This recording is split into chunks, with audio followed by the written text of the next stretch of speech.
Dites-vous que le sacrifice en vaut la chandelle et en vaut la peine. Et vous en êtes capable. Donc ces ambassadeurs, dont Sahel, puisque Sahel est le parrain, avec cette équipe, nous allons dans les concentrations urbaines, nous allons dehors et nous travaillons du lundi au dimanche. Et je veux qu'ils sachent qu'on est là, on les écoute, mais on les entend. Et on crée justement des dispositifs pour les sortir de la précarité. Parce qu'on n'a pas le temps de faire semblant. Et on sillonne toutes les communes de la Martinique. On veut ramasser le maximum de jeunes qui sont vraiment oubliés, qui sont dans le coin. On sait les trouver. Les lieux de concentration, sous les abribus, sous les arbres, aux abords des cités. Nous allons venir chercher eux. Et ça ne me fait pas peur. Madame Loriot, bonjour. Bonjour. C'est un plaisir de vous accueillir dans les studios de la mission locale Nord-Martinique. Et en plus, nous sommes sur le plateau de Harry Roselmack, le plateau baptisé Harry Roselmack, c'est pas mal. Tout à fait. Alors, j'ai pu assister à l'élocution, à la présentation du régie, mais j'ai vu une petite femme bien dynamique. Alors, pour ceux qui ne vous connaissent pas, est-ce que vous pouvez vous présenter, parler un petit peu de vous? Qui êtes-vous? Qui est Joanne Loriot? Joanne Loriot, c'est une jeune qui aime la jeunesse martiniquaise et qui travaille avec engagement et beaucoup d'amour pour les jeunes. Parce que je veux voir cette jeunesse s'en sortir. Et je veux voir cette jeunesse y croire en leur avenir, parce que c'est possible. Alors justement, je vois que votre cheval de bataille, c'est la jeunesse. Pourquoi cet engouement-là? C'est venu d'où? Mais qu'est-ce que vous mettez en œuvre justement? Parce que c'est pas évident quand on est... la situation est difficile, le contexte économique, comme vous le disiez tout à l'heure, n'est pas facile. Comment on va dire un petit jeune qui est dans un abribus ou un truc comme ça, viens, le régie, ça peut être intéressant pour toi en fait. Alors vous savez, parfois, ce qui peut vous animer, c'est quelque chose d'inné. Ça ne s'explique pas. Hein. Et puis, je pense qu'on peut être aussi un effet miroir pour ces jeunes, parce qu'on a été jeunes aussi. Bon, j'ai été jeune, même si je le suis un peu encore. Et c'est cet amour, cet engagement. Et puis, d'ailleurs, cette mission qui m'incombe, je tiens aussi à remercier le président Serge Letchimy qui a cru en moi. Et puis, qui, justement, d'ailleurs, porte cette jeunesse martiniquaise. Parce que c'est une volonté aussi, disons, politique. Hein. Et de toutes les façons, sur la feuille de route du président, il a beaucoup axé sa priorité pour les jeunes. Surtout, tenant compte aussi des spécificités de notre territoire. Moi, je suis une mère. Et j'aurais aimé que demain, mes enfants puissent grandir avec cet espoir de trouver du travail, de s'intégrer dans la société. Comment on fait? C'est simple. On se projette justement en tant que mère et puis on se projette aussi en tant qu'acteur de notre société. Et ces jeunes, pour moi, il n'est pas déjà difficile de les approcher ou de leur vendre un dispositif. Il faut déjà croire en eux. Donc, à travers ce modèle, ce paradigme que l'on a d'eux, mais ce regard aussi que l'on a pour eux est important. Parce que quand le jeune voit qu'on s'intéresse à lui, quand le jeune voit qu'on croit en lui, le jeune quand même, je dis pas se laisse faire, parce qu'il a besoin aussi d'être rassuré et puis d'être entouré. Quand le jeune voit qu'on s'intéresse à lui, qu'on est régulièrement près de lui, et puis qu'on fait vraiment pour lui, parce que ce ne sont pas des paroles en l'air. L'idée, ce n'est pas non plus d'approcher le jeune en lui vendant du rêve, mais nous avons des outils qu'il faille utiliser et le jeune a besoin simplement que l'on soit derrière nos paroles, et que nos paroles soient suivies des faits. Pour moi, il n'est pas difficile de faire le jeune s'intéresser aussi, je ne dis pas à la politique, mais aux dispositifs qu'on puisse mettre pour eux, puisque le jeune, dès qu'il voit que il veut une demande, on traite sa demande, on le respecte, le jeune se prête au jeu et il peut s'en sortir, il peut s'insérer.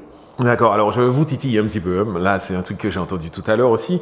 Oui. Vous avez dit 45 ans, bac plus 8, presque en docteur, on peut dire, doctorat. Oui, mais oui. Justement, comment on peut réussir à se mettre au niveau de la jeunesse? Qu'est-ce que vous avez mis en place? Enfin, alors moi, ce que je voulais savoir, c'est comment vous êtes arrivé à venir, à vous mettre à la hauteur de ces jeunes-là Puisque bon, c'est pas du tout le même cursus. Comme je vous l'ai dit, non, c'est-à-dire que, bon, moi, c'est vrai que j'ai commencé mon cursus doctoral, mais que je n'ai pas pu finir parce que, bon, compte tenu d'une situation familiale, puisque j'ai perdu ma mère d'un cancer, et donc j'ai dû stopper pour m'occuper d'elle. Cependant, comme je l'ai dit tout à l'heure, même si on a des diplômes, on a cette chance, ce qui doit nous animer, c'est surtout notre humilité.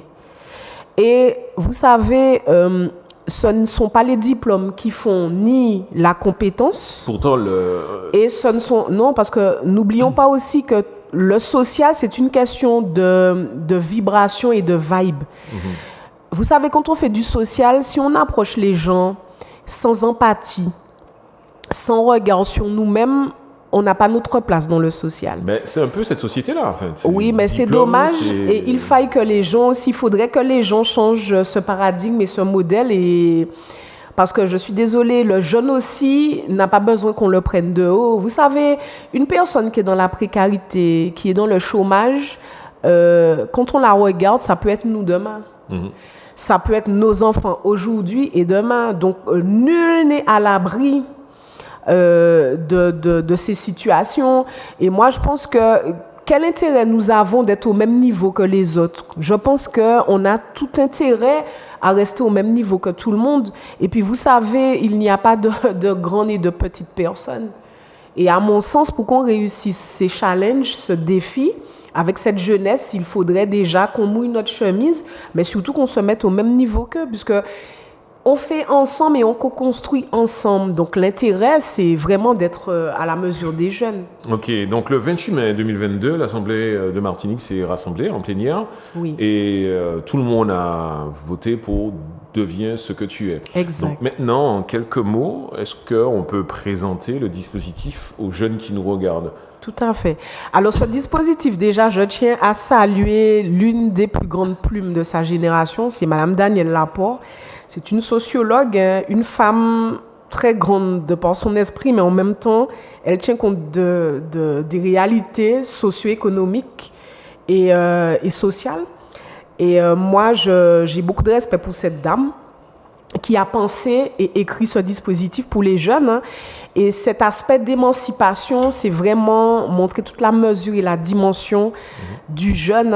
Et le jeune a vraiment besoin de se trouver. Donc, qu'est-ce que le REJI, le revenu émancipation jeune initiative, devient ce que tu es? Ben, c'est un temps qu'on accorde aux jeunes, donc les jeunes âgés de 16 à 25 ans. Donc, on cible 1500 jeunes. C'est un dispositif qui est cofinancé par le FSE React-EU et qui pèse près de 15 millions d'euros. C'est un temps que l'on consacre aux jeunes pour se révéler, s'essayer à plusieurs temps d'immersion en entreprise. Parce que, comme vous le savez, le jeune a du mal à se trouver. Des fois, le jeune se réveille, il se dit « mais je ne sais même pas ce que je fais ». Même quand les jeunes, parfois, ceux qui suivent un cursus scolaire ne savent même pas quand ils rentrent au lycée, qu'est-ce qu'ils veulent faire demain. Parce que soit ils pensent au débouché et parfois, par dépit, le jeune choisit juste par voie de facilité un emploi qui lui permette d'être en sécurité, mais pas véritablement par envie, par pulsion, par vibration, épidermiquement. Et le jeune a besoin qu'on l'accompagne parce que les jeunes sont un peu perdus, ils ne savent plus quoi faire. Et puis vous savez, nous sommes dans un contexte économique et social difficile. Donc aujourd'hui, même avec le contexte du Covid, on se dit « Oh, est-ce que j'ai pas tout intérêt à choisir ce métier-là qu'un autre ? Qu'est-ce qui me permettra d'être en sécurité ?» Parce qu'on a peur d'être au chômage demain. Donc les jeunes ne savent même plus où aller et des fois ils choisissent des voies de garage et ce n'est pas la solution. Donc aujourd'hui, le REJI permet aux jeunes de s'essayer à toutes sortes de temps d'immersion. Ça veut dire qu'il veut s'essayer à la pâtisserie, il le peut. Le mois d'après, il veut s'essayer à la couture, il le peut, etc. etc. Donc l'idée, c'est véritablement que le jeune s'émancipe, il essaye. En tous les cas, qu'il témoigne cette volonté de s'accomplir.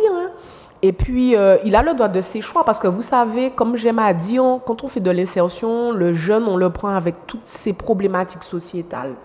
Et l'idée, c'est qu'il faille tenir compte de cela. Il y a des jeunes qui sont écorchés, blessés, qui sont en perte de repères.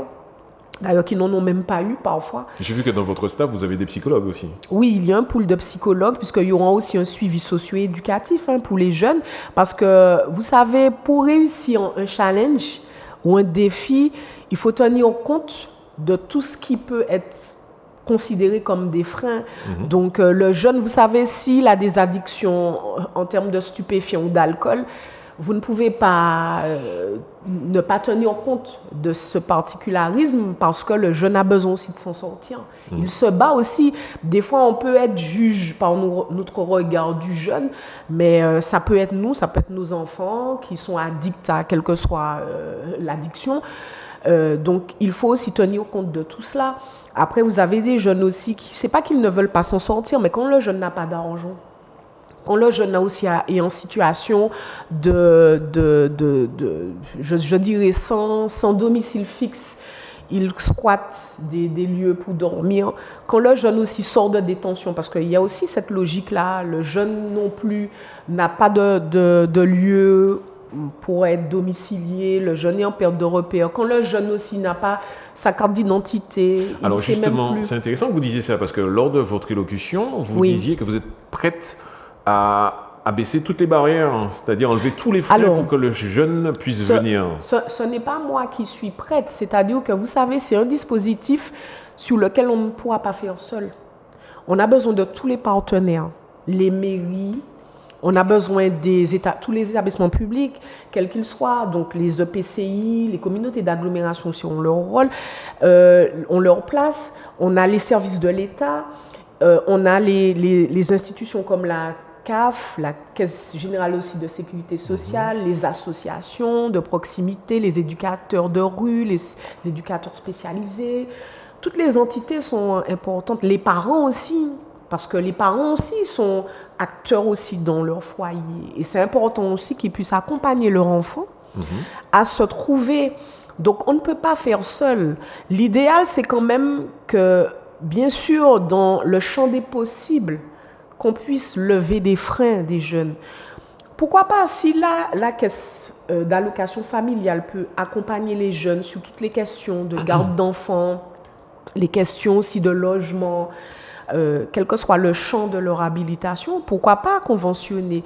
Pourquoi pas, si la Caisse générale de sécurité sociale nous permet aussi d'accompagner les jeunes qui n'ont pas de couverture maladie? Parce que vous savez, il y a beaucoup de jeunes qui sont en souffrance. Donc, pourquoi pas apporter ces solutions avec les partenaires qui ont les solutions entre leurs mains? Tout, c'est une volonté de parvenir à la meilleure des articulations et puis que chaque personne puisse intervenir dans son champ d'expertise et dans son champ d'ingénierie. Donc, le plus important, vous savez, c'est de ne pas faire pour faire, mais de faire et d'associer les partenaires pour parvenir véritablement au succès d'un projet. Et ce n'est plus le projet seulement de la CTM, mais c'est le projet de nos jeunes Martiniquais. Donc là, avec tout ce que vous avez dit, tous ces acteurs-là, c'est quelque chose qui sert à les motiver en quelque sorte. Oui, parce qu'ils ne sont pas seuls. Ils ne sont pas seuls, voilà. Les jeunes, vous savez, il ne s'agit pas d'un principe d'assistanat, mais les jeunes sont en perte de repères dans la société. Il faille les réconcilier avec eux-mêmes, les réconcilier aussi avec les institutions, que les jeunes aussi se réapproprient le système même sociétaire. Et l'idée, c'est vraiment de remettre les jeunes sur une voie et puis de les accompagner et puis de voir leur capacité à faire. Parce que des fois, le jeune peut être endormi, il n'est pas mort, il est endormi. Mais parfois, il suffit juste de le motiver pour essayer d'amorcer cette motivation chez lui, ce déclic qui fait qu'il prend conscience de lui-même et de ses capacités. Donc, il réussira. Alors, je prends un exemple. Je suis un jeune de 20 ans. J'ai envie de m'essayer à ce métier, par exemple la pâtisserie. Je dis qu'au bout de 15 jours, ça ne me plaît pas, je vais en carrosserie. C'est possible de faire ça? Oui, c'est possible. Au bout de 15 jours? Oui. Et alors justement, est-ce que l'acteur économique, l'employeur, va accepter, va jouer le jeu en se disant... Bon, alors vous savez, déjà, tous les partenaires associés au dispositif doivent conventionner avec les partenaires qui s'occupent en termes d'opérationnalité du dispositif et de son déploiement, doivent conventionner. Donc c'est l'IMFPA qui porte aussi cette opérationnalité aux côtés de la collectivité territoriale de Martinique. Et vous savez, dès que l'employeur ouvre quand même sa porte aux jeunes, tout est possible. C'est-à-dire que l'employeur aussi doit pouvoir respecter en termes déontologiques ses droits comme ses devoirs, mais en même temps respecter aussi le choix du jeune. Parce que n'oublions pas la finalité du dispositif. Après, vous savez, il faille quand même encadrer le jeune, créer un cadre aussi de jurisprudence qui permette aux jeunes non pas de faire pour faire, mais de faire aussi avec un cadre bien de respect et voilà, exactement. Ok. Bon, Régie voit le jour, lancement aujourd'hui. C'est censé. Est-ce qu'il y a une durée ou c'est parti pour. Ça serait... Alors, la durée du Régie, c'est 1 an. 1 an. Donc, le jeune a 1 an pour s'essayer, se révéler et montrer sa capacité. Oui, on a le temps de choisir pas mal de choses là. On a le temps de choisir et on a surtout le temps de se trouver ou avoir au moins des idées de pistes quand même à exploiter pour notre propre parcours professionnel. Excellent. Bon, alors, notre entretien touche à sa fin. Je vous laisse le dernier mot. Quel message pour ces jeunes? Qu'est-ce que vous pouvez leur dire pour les séduire? Si je peux parler de séduction. Alors moi, je ne parlerai même pas de séduction. Moi, je dirais juste aux jeunes que je suis acteur au sein de la collectivité territoriale de Martinique pour porter justement cette force et je dirais donner tout son sens, parce qu'il s'agit bien de cela, et porter cette jeunesse martiniquaise avec du respect. Je regarde cette jeunesse comme l'avenir. Non pas l'avenir dès demain, mais l'avenir dès aujourd'hui pour notre Martinique. Et d'ailleurs, le président du conseil exécutif de la Martinique de la CTM, M. Serge Letchimy, aime cette jeunesse. Et ce qui compte aussi pour lui, aux côtés bien sûr de ses élus, c'est de porter cette jeunesse en évidence et cette jeunesse doit être valorisée. Et ce d'autant que nous mettons en place des dispositifs pour répondre véritablement aux besoins de cette jeunesse. Je suis fière de dire que moi, j'ai déjà vu beaucoup de maires œuvrer pour cette jeunesse. Mais cette jeunesse peut se trouver autre que dans les quartiers, je dirais les quartiers prioritaires des villes ou autre que sous les abris, autre que aux abords des cités, près des abribus. Cette jeunesse peut se trouver ailleurs. Parce que moi, je le crois que cette jeunesse est talentueuse, cette jeunesse martiniquaise. Moi, je le crois que l'on peut voir cette jeunesse exerguer des métiers exceptionnels. Mais aidez-nous à penser pour vous, aidez-nous aussi à vous accompagner parce que nous sommes là à votre service. Et nous croyons cette jeunesse et nous croyons qu'il y a autre chose que la violence, autre chose que la délinquance. Et vous pouvez porter cette Martinique majestueusement et je compte sur vous. Et je suis fière d'être à vos côtés, d'être petite, mais d'être grande avec vous sur tous les projets territoriaux qui sont portés par la CTM.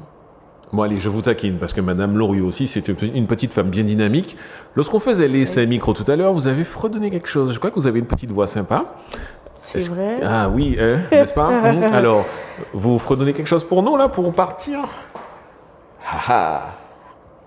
Eh bien, je suis Madame Loriot, j'aime cette jeunesse. Et avec la CTM, j'arriverai à l'extrême pour vous dire en ce jour que je crois en vous. Et j'espère que cette jeunesse ira dans notre sens. Bon, j'essaie de faire, il manque du texte, mais bon. Il bon. Donc après, il ça, pas du problème. Madame Loriot, merci beaucoup. Bon courage pour la suite. Merci beaucoup. Et à bientôt. À bientôt.